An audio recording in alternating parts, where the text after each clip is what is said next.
All right, let's do something a little different. We're going to take a look back from the future. We're unpacking a revolution that has already reshaped everything we thought we knew about artificial intelligence. This is the new world order of open source AI. So I want you to just forget everything you thought you knew about AI back in, say, 2023. Seriously, the entire power structure, the big players, the rules of the game, it's all been completely upended. In just a handful of years, we went from a world where a few giant tech companies basically held all the cards to this, a totally decentralized, incredibly diverse landscape. And that performance gap between the closed proprietary models and the open ones, yeah, that's gone, vanished. The whole thing has been blown wide open. So how on earth did we get here? Well, it really all started with a crisis of meaning. The entire community had to get together and figure out what the word open was actually supposed to mean in the world of AI. You see, the biggest hurdle was this thing called Openwashing. You had all these companies slapping an open sticker on their models, as a marketing ploy. But in reality, they were keeping all the crucial stuff, the data, the code, the weights, under lock and key. It was muddying the waters, and honestly, it was undermining the whole idea of open source. So the solution came from the Open Source Initiative. They created something called the Open Source AI Definition, or OSAID 1.0, and it's brilliant in its simplicity. It's all based on these 4 essential freedoms you see right here. The freedom to use it for anything, to study how it works, to change it, and to share your changes. Suddenly, open source AI had a real, concrete, and enforceable meaning. This changed everything. And here's the key. For AI, just getting the source code isn't nearly enough. It's like getting a recipe book with no ingredients. So OSAID made it super clear that true openness for an AI model means you need 3 things: details on the training data, all the code to process and train it, and of course, the actual weights and parameters of the model itself. This was the master key that unlocked real collaborative innovation. Okay, so once the rules of the game were set, the technical race was on. And what happened next? Well, it pretty much shocked everyone. The open models didn't just get a little bit better, they sprinted right to the absolute cutting edge of AI capability. The real turning point was something we all now call the DeepSeek moment. It was early 2025, and an open model achieved world-class reasoning skills without needing a budget the size of a small country's GDP. This single event absolutely shattered the myth that only the biggest companies with the most money could build the best AI. Now check this out. This slide shows you the kind of mind-blowing architecture that made it all happen. Look at the total parameters. We're talking hundreds of billions. But then look at the active parameters. That's the secret sauce. They use a technique called mixture of experts. The best way to think about it is like having a gigantic team of specialist doctors. But for any given problem, you only call in the 2 or 3 experts you actually need. It gives them unbelievable power while being shockingly efficient. And here's the knockout punch. This is what we call the parity paradox. Just look at the general knowledge scores. The open model DeepSeek V3 is actually scoring higher than GPT-4o. In hard math, they're basically neck and neck.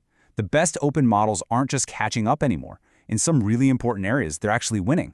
That performance gap we talked about, it's officially closed. But of course, with all this new power came a whole new set of conflicts. Once performance was no longer the issue, the fight for dominance moved out of the research labs and into the legal departments. We saw brand new battlegrounds emerge around licensing and regulation.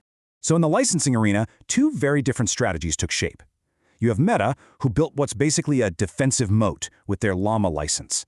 It's free for pretty much anyone until you get enormous. We're talking over 700 million users. Then you got to pay up. Mistral, on the other hand, went with a hybrid approach, keeping their core models completely open under the Apache license, but then charging big enterprise customers for their most powerful, top-of-the-line versions. At the exact same time, we saw this massive split in how governments were thinking about all this. The European Union went all in on a cautious, risk-based approach. Their whole philosophy is safety by design. Meanwhile, the United States took almost the exact opposite path, pushing an innovation-first strategy that actively tries to create one simple, uniform set of rules to encourage growth. 2 completely different worlds. But here's what's maybe the most important part of this whole story. This revolution wasn't just happening in Silicon Valley or a few other tech hubs. The rise of open-source AI completely redrew the map of innovation, creating brand new centers of power all over the globe. Just look at what's happening in Nairobi, for instance. At their big AI forum, local innovators were given 1.5 million hours of high-end GPU time. And let's be clear, this isn't charity. This is a massive investment in building what everyone is now calling sovereign AI, powerful systems that are built by local communities for local communities. And it's not just some abstract idea. We're seeing incredible, real-world results. You've got startups building data centers designed for the realities of local power grids. You've got others using AI to transform farming. And my favorite, companies building models in dozens of local languages to connect with people who were totally left out of the last tech boom. Now, this decentralization isn't just about geography. It's technical, too. This is where it gets really wild. The community basically figured out how to break free from needing these giant, expensive data centers. People are now running and even training these huge AI models together using a network of home computers. And it's all powered by frameworks like these. Take Petals, for example. It lets your computer at home run just one tiny little piece of a giant model, and then it connects with thousands of other computers running all the other pieces. When you put them all together, you get a true peer-to-peer network for intelligence itself. It's amazing. So all of this progress brings us to the single biggest question of our time.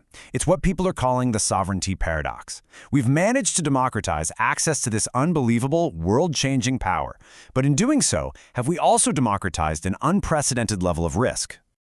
On one side of the debate, you have pioneers like Yoshua Bengio, and his warning is stark. He says, if we build AI that becomes smarter than we are before we figure out how to make sure its goals are aligned with ours, well, in his words, we're basically cooked. But then, on the other side, you have thinkers like Dean Ball, and they argue that the much more immediate danger isn't some hypothetical rogue AI. It's the very real concentration of power in the hands of just a few.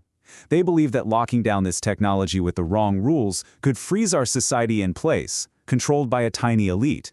And that's the world of 2026 for you. A world where anyone with a decent computer and an internet connection can build and run frontier-level AI. Which leaves us staring at the ultimate question. In this new world of sovereign AI, is this radical openness our greatest existential risk? Or is it, maybe, our only true salvation? The answer to that is going to define the rest of this century.